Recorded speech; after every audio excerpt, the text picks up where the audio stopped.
इस तरह की जो नेगेटिव पब्लिसिटी हो रही है इंडिया की, अगर आप इसको क्रिएट करना चाहते हैं तो शायद आपको hundreds of millions of dollars खर्च करना पड़ता इस तरह की पब्लिसिटी हासिल करने। तो ये मुफ्त में इंडिया की बहुत ही नेगेटिव पब्लिसिटी हो रही है।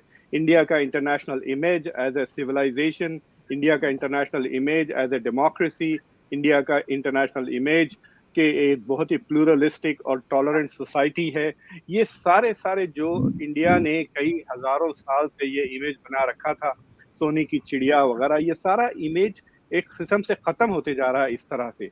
और इसका खाली पब्लिसिटी का कॉन्सिक्वेंस नहीं है, इसका एक कॉन्सिक्वेंस ये भी हो सकता है कि इंटरनेशनल लॉ का तवज्जो इंडिया पे फोकस हो जाए।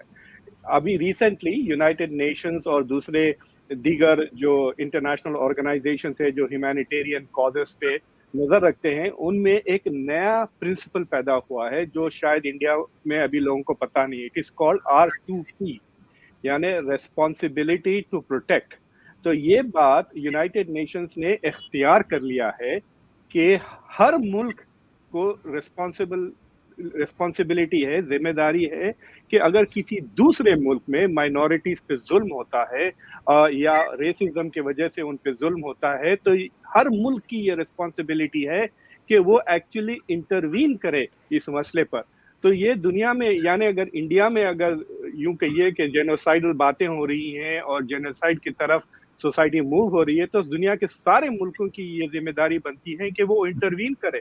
ये यूएन चार्टर के खिलाफ है ये रूल, और इंक्रीजिंगली खासतौर से रवांडा के जेनोसाइड और बॉस्निया के जेनोसाइड में इंटरनेशनल कम्युनिटी ने इंटरवीन नहीं किया था।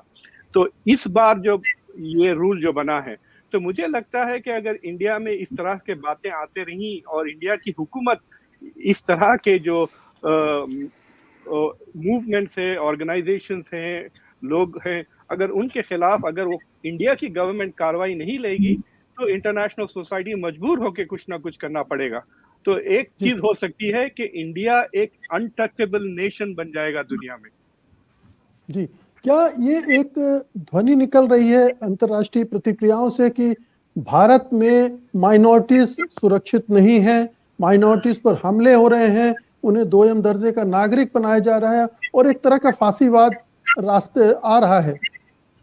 देखिए, जब गुजरात का हादसा हुआ था, 2000 तकरीबन मुसलमान मारे गए थे 2001 के करीब, तो जब मैं आर्टिकल्स लिखता था इसके बारे में, एडिटर्स वगैरह जब वो लव जेनोसाइडल इंटेंट या मैस मर्डर, मैसेकर, इसके खिलाफ अंग्रेजी एडिटर्स बहुत क्रिटिसाइज करते थे कि ये वर्ड इस्तेमाल ना करो, सबूत मांगते थे, लिंक्स वगैरह मांगते थे। अब जो आप आर्टिकल्स पढ़ें मेन स्ट्रीम न्यूज़पेपर्स में, दुनिया के न्यूयॉर्क टाइम्स में पढ़ लें, गार्डियन में पढ़ लें, वॉशिंगटन पोस्ट में, जेनोसाइडल इंटेंट, जेनोसाइडल पॉलिटिक्स, बड़ी आसानी से ये लफ्ज लग रहा है। तो ऐसा होगा कि अगर आप in the future genocide Google करें तो इंडिया हिंदुत्व आएगा।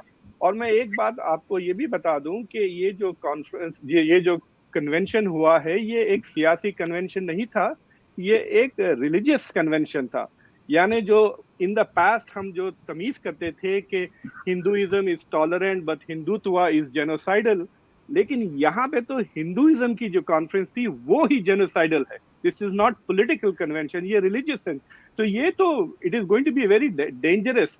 तो इस तरह के जो इदारे हैं, हिंदू महासभा वगैरह, उनके खिलाफ इंडियन गवर्नमेंट को चाहिए कि उनको टेररिस्ट करार कर दें, ताकि बेसिकली इंडिया को खुद वो प्रोटेक्ट कर सके इंटरनेशनल बैकलैश पे।